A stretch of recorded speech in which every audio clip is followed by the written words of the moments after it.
des preuves que la Bible est vraie et que c'est un livre inspiré de Dieu. Nous avons la cohérence des auteurs. La Bible a été rédigée par plus de 40 personnes. Et ces 40 personnes sont restées dans une cohérence idéologique remarquable. Ces personnes n'étaient pas dans la même époque, ils ne vivaient pas dans les mêmes circonstances, dans les mêmes situations, mais ces personnes ont gardé la même idéologie. Ésaïe ne connaissait pas Jérémie, Jérémie ne connaissait pas Ézéchiel, Ézéchiel ne connaissait pas Daniel, Daniel ne connaissait pas Paul, ainsi de suite, mais ils sont restés tous ensemble dans une cohérence remarquable, l'accomplissement des différentes prophéties. Chacun a annoncé une prophétie en fonction de son temps, là où il se trouvait.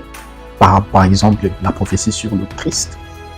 Plusieurs l'ont annoncé. Depuis la Genèse, il y a eu annonce, il y a eu déclaration que le Christ viendra. Le Christ viendra avec des descriptions précises. Et chacun a annoncé en fonction de son époque. Et c'est ce que cette prophétie-là s'est accomplie. Nous avons plusieurs autres prophéties, des prophéties annoncées par exemple sur des villes, annoncées sur des pays, annoncées sur des continents, par exemple même le continent africain. Par exemple, Ésaïe a parlé du continent africain, du continent européen et de plusieurs autres. Lisez Ésaïe, vous verrez. Et quand ils ont annoncé cela, même ce que nous vivons aujourd'hui a été prophétisé, cela s'accomplit. L'évolution de la technologie a été annoncée et cela s'accomplit aujourd'hui. C'est une preuve suffisante que la Bible a été inspirée de Dieu. La Bible a transformé des millions et des millions de personnes.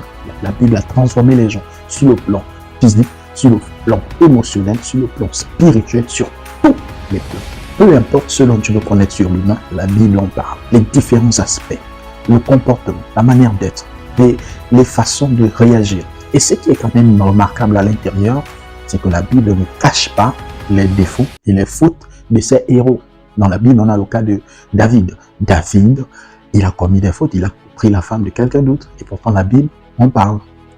Donc ici, cela montre qu'en réalité, ce n'est pas un livre qui cherche à détruire la vie de quelqu'un, bien cacher des vérités. Non, elle expose ce qui est bien et ce qui est mauvais.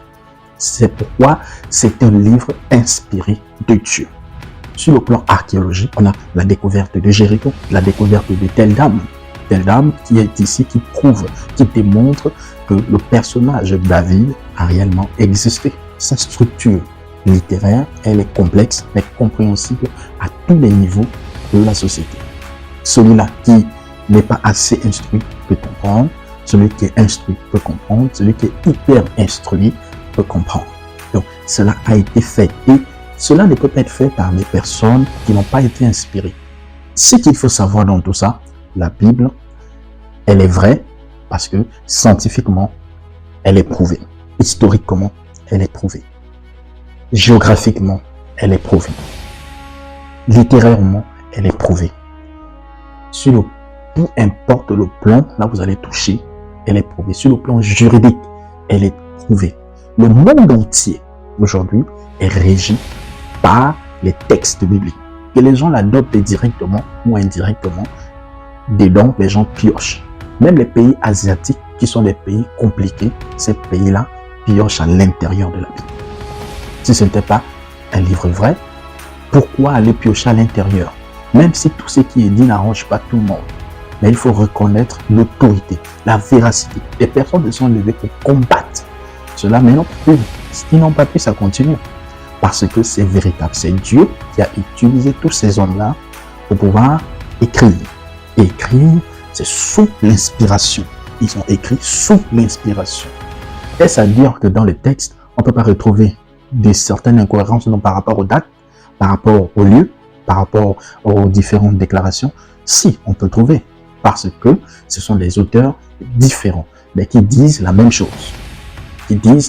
S'il y a un accident à tel endroit, et que chacun vient raconter par rapport à ce qu'il a vu, par rapport à l'accident, il dira par exemple qu'il a vu qu'elle était de couleur, la voiture était de couleur jaune, quelqu'un d'autre vient dire que la voiture était de couleur rouge, l'autre vient dire que la voiture était de couleur noire, mais il y a un point commun pour tout le monde. Il y a eu accident.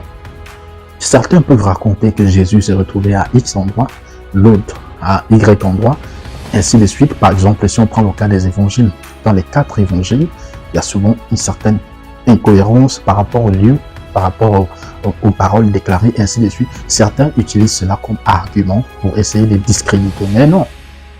Mais non. Ici, ce sont des témoignages recueillis. Et les écrits sont clairs. Que le témoignage qui est donné n'est pas un témoignage au sens littéral, mais cela a été écrit afin que chacun croit que Jésus est le Fils de Dieu.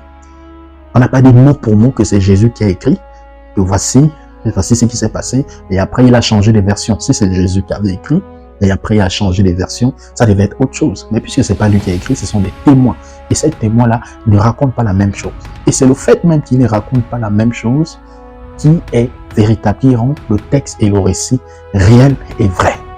Donc là, pour ceux qui doutent et qui veulent des arguments sur toute la ligne, quel que soit le secteur que vous allez toucher, la Bible est réelle. La Bible est réelle. Que Dieu te bénisse.